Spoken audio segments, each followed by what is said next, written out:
How Norwegian Justice is superior.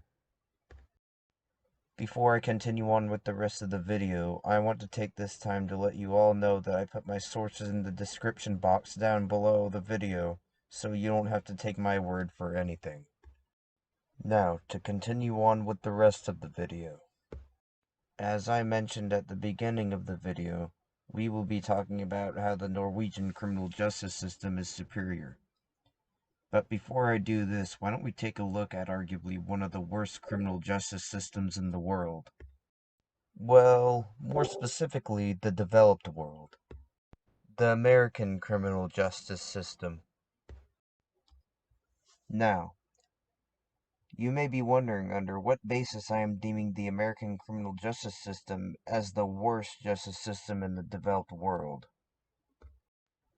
The aspects of the American criminal justice system that I will be talking about that make it the worst will be three things: our recidivism rates, our treatment of prisoners, and the history as to why the American criminal justice system is, in fact, the way it is to this day. Now, to get into talking about the first aspect that I mentioned, our rates of recidivism. One thing that needs to be stated before talking about America specifically is that each country measures its reoffending rates with a different definition in mind. Like, for example, some countries count rearrests as part of their recidivism statistics. However, most don't do it in that sort of way. Also, some countries keep track of their recidivism rates for a different time period than others. However, one thing that is interesting and specific only to that of America is that unlike other developed nations that don't have the best recidivism rates, it doesn't affect that much of their general population. But the same cannot be said about America. One possible explanation for this is that we often have longer sentences for the same crimes in America than other countries, as well as the fact that there are other charges in this country that often wouldn't lead to prison time in other countries, such as minor drug offenses and other forms of victimless crime. Which is quite funny when we are supposed to be the land of the free. To get into America's specific rate of recidivism, it is around 52% over about a 10-year period. So basically, over a 10-year period, over half of the entire prison population that would go out would just be right back in, give or take another decade. Now, if that doesn't sound like it isn't a problem in any sort of way, then, I don't know what will. And this leads us to our second point, the treatment of our prisoners. You may be wondering why the treatment of our prisoners matter. After all, don't they deserve what they get? They did break the law, after all.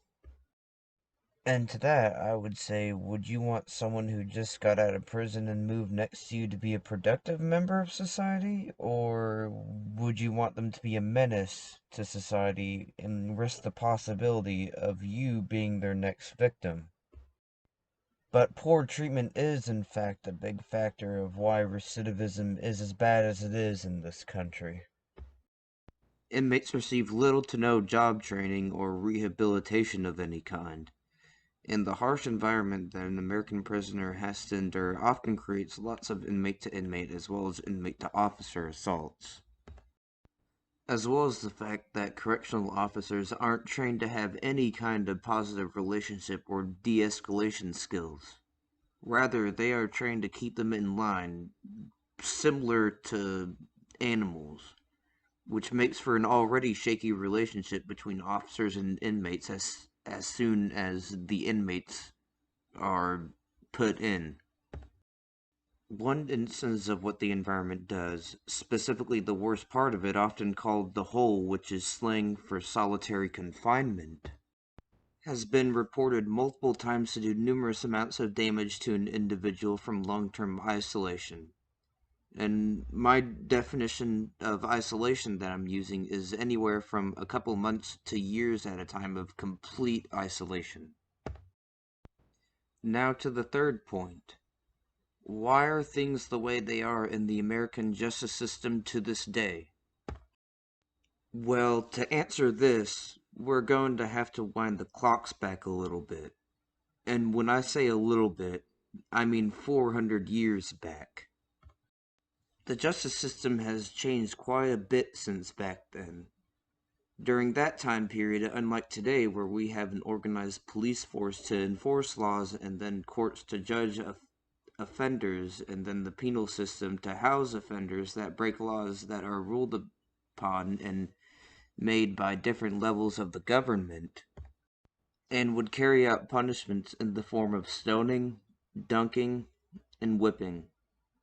Now, while we don't carry out these kinds of punishments in society today, one thing that explains why the criminal justice system focuses more upon punishment than rehabilitation is that our beginnings came from an early society that wanted to punish and humiliate offenders to make them feel remorseful for their crimes.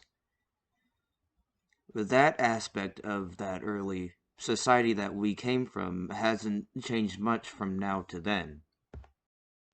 Now that I have talked about a justice system that is ineffective in accordance to modern day standards, let's now talk about arguably one of the most effective and humane criminal justice systems in the entire world, the Norwegian justice system.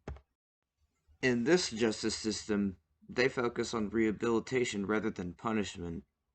So much so that they go as far as to try and make their prisons almost exactly replicate what life would be like outside of a prison, as well as actual job training depending on what field one is trying to go into to keep them out of prison.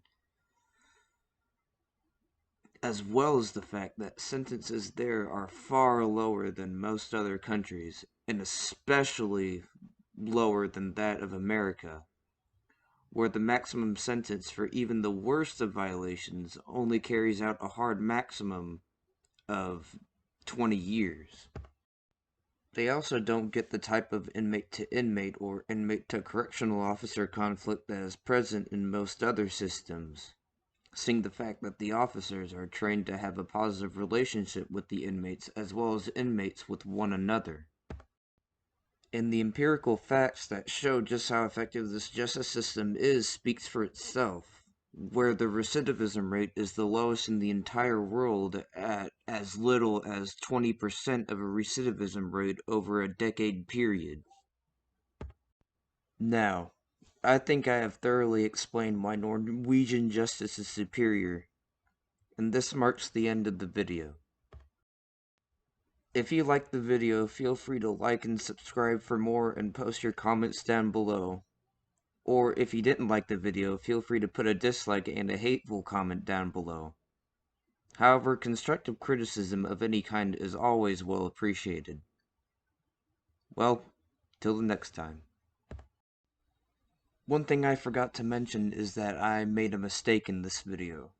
It wasn't actually 52% for after 10 years. It was actually 52% after 3 years. Yeah, even worse than I originally reported on.